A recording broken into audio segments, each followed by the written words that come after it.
things don't have to be standard. So to be able to have the alternative voices, just like you were saying, and dig deeper into things. And it's crucial to, I think, maintain that alternative voice, alternative creative voice.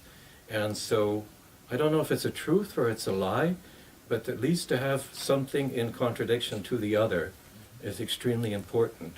Because when it just becomes about the other, then you are in a totalitarian dictatorship and other voice doesn't exist anymore. So at least one can start to navigate to determine what is truth or lies. So that dialogue is crucial, I think, for us as people, and definitely for the importance of being an artist. And I'm just finishing, I have an exhibition coming up in a week in Beijing, and one of the pieces I'm putting in the exhibition is Truth and Lies, and it's based upon Pinocchio.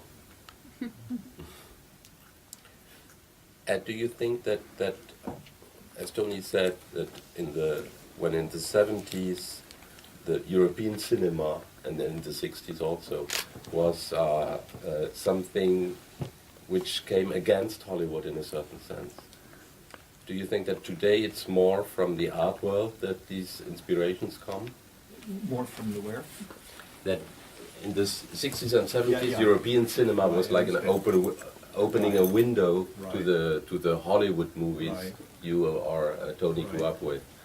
And I personally think that the cinema d'auteur of this period is less important today because it's more Right. mainstreamy. Right. So do you think that from the art world, from museums and galleries, there is more inspiration coming? Because it's less expensive and the technology is more accessible to people.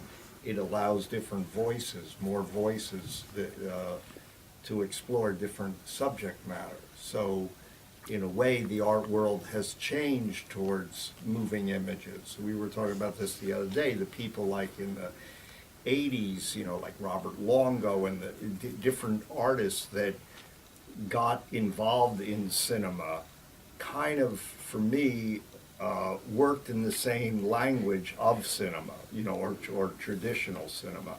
And now we're looking at artists that are working outside of it. Even if they get the opportunity, they're supported by their galleries or collectors, and so they're able to explore different ways of telling stories. And that's really what it's about. It's about having the accessibility to tell stories in different ways, in different language.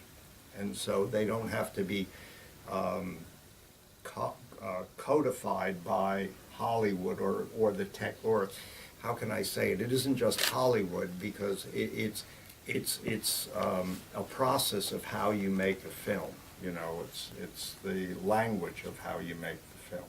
But it's also in a certain way Hollywood because it uses fragments and cliches of storytelling which come from Hollywood. Sure, of course.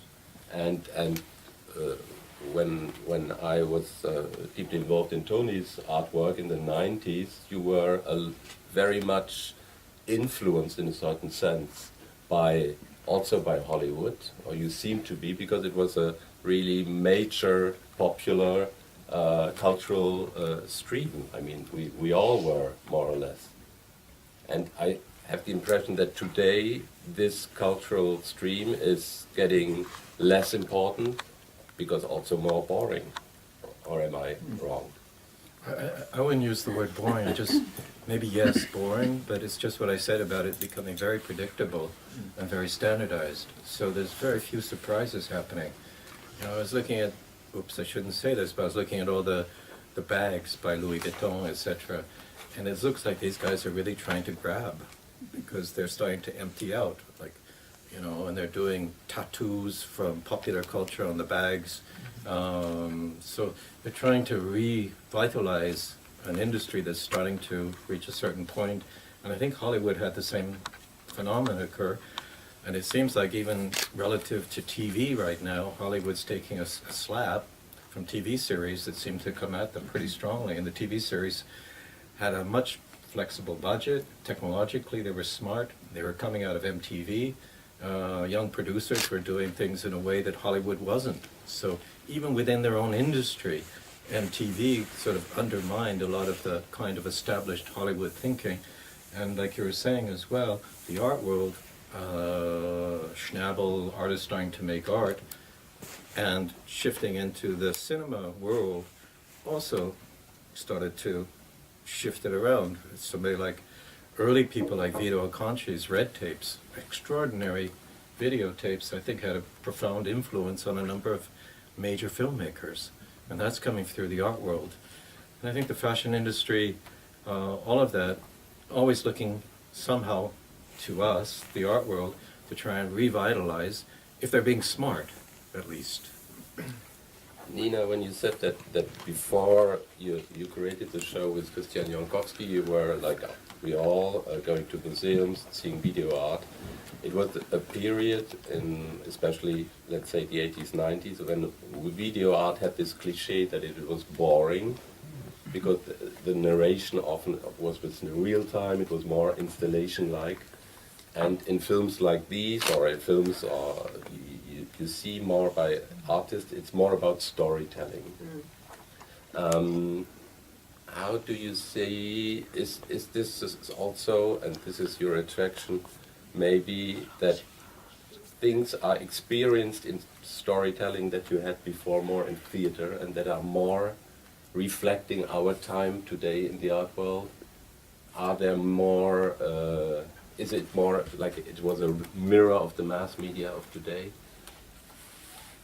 Which now?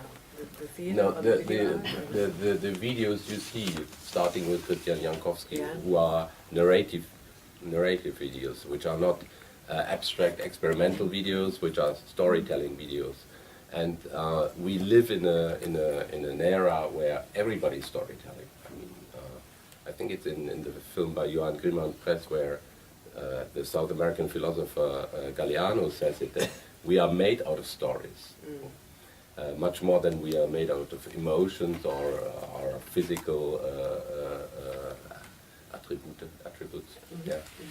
So do you think that the storytelling today is something which responds more to, also in the art world, it responds more to what we live in our everyday life?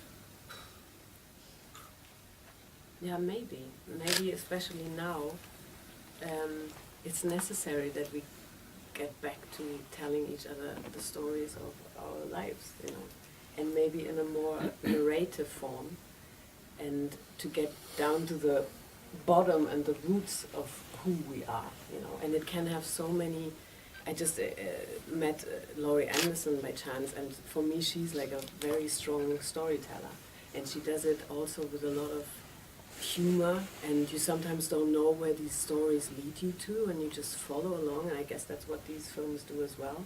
You don't immediately know where they're taking you, but then you get a little glimpse and you think a whole world is opening up for you, or you get the intention, or you. So it's just what you also said. It's a different way of approaching the narrative. I feel it has not. It doesn't have to follow certain rules, and you don't have to explain who that character is, and maybe you don't know anything about a character you see in the movie, but you get a little essence of it. So I don't know if it's a new, if it's a new way of, or we're falling back into the narratives more, but I do think it's, anyway in these times I have the feeling we have to discuss more. And we have to get into a real discourse. We have to listen to each other and get where each one is coming from, and then have a discussion about that. So I feel this kind of art form helps us doing that. I come from a generation in the 70s where art was always a very critical mirror of what was happening in society. And then came the 80s, and it would get a little bit lost. Yeah. It became more commercial. Today, there seems to be in the art world like a mix. On the one side, you have the big shots and the blue chip galleries who rule the art world and the art market.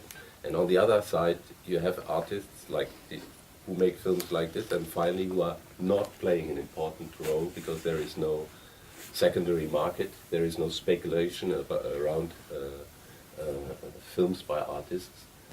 Nobody can collect them and then give them to Christie's or Sotheby's and sell them with 300% of profit after 5 years or things like that.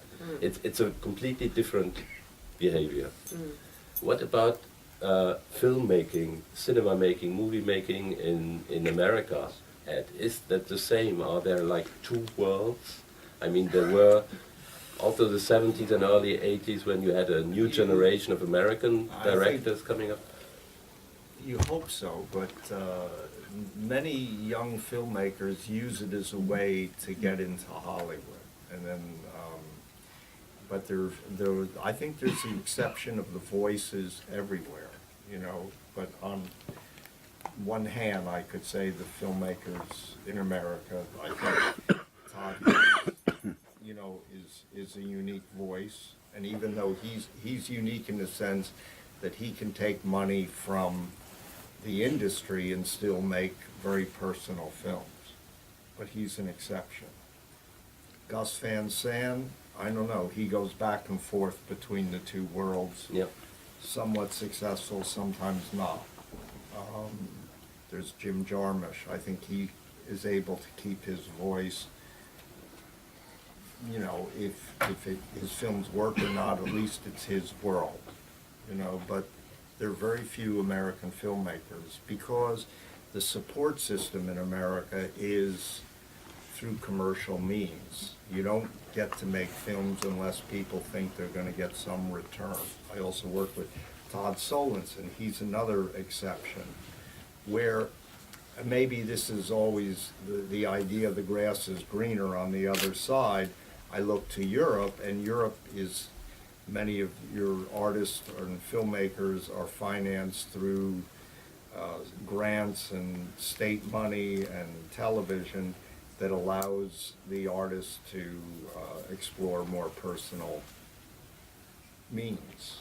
We were talking about Austria, you know, because I work in Austria. There's a difference in Austria than Germany for a lot of the independent filmmakers, because it seems like most of your financing comes through television, and there they really do support a lot of their independent filmmakers through the state. Who are not that independent because they depend on television money and on television aesthetics also. You know that better than I. But In Austria now? But no, I think in Germany. Yeah, In Germany. Germany. That's Yeah. the problem, Yeah. a lot of the time. So. Another question, because we saw a little, just 1 minute out of Julian Rosenfeld's manifesto, where we have other films with Isabelle Huppert playing. In the film by Clément Cogitore, who will open the festival tonight, there is also Régnier, an actor who is quite, is he Canadian, I think, quite known as in cinema. So how come this this attraction for people like stars like Isabelle Huppert to work with artists? Because there is another creative freedom, or because it's why? How do you think? I would say Why do you think that is that because attraction they, there? Exactly. There's more freedom, and they feel like, you know,